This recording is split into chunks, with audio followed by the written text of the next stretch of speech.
சொந்தங்களே இன்னைக்கு நம்ம வீட்டில் என்ன சமைக்க போகிறோம்னா ரொம்ப நாள் கழிச்சு ஒரு கல்வெட்டி மீன் தான் கிடச்சிருக்கு. அந்த கல்வெட்டி மீனை வச்சு ஒரு ருசியான மீன் குழம்பு ரெடி பண்ணி குடும்பத்தோட சாப்பிட போகிறாங்க. இப்போ வாங்க வீடியோக்குள்ளே போகலாம்.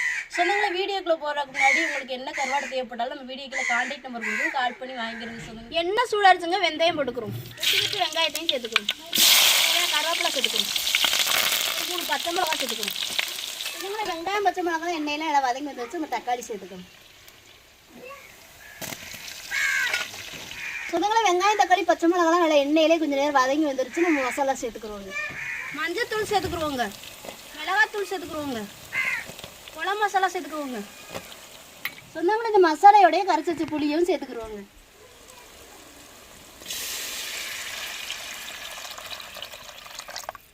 சொந்தங்களே நம்மளுக்கு குழம்பு நல்லாவே கொதிச்சு வந்துருச்சு. நம்ம வெட்டி வச்ச மீனையும் சேர்த்துக்குறோங்க.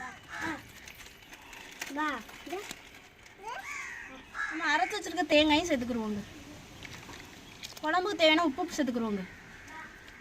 சொந்தங்களே ருசியான கல்வெட்டி மீன் குழம்பு ரெடி ஆச்சுன்னு இறக்கி வச்சுக்கிறோம்.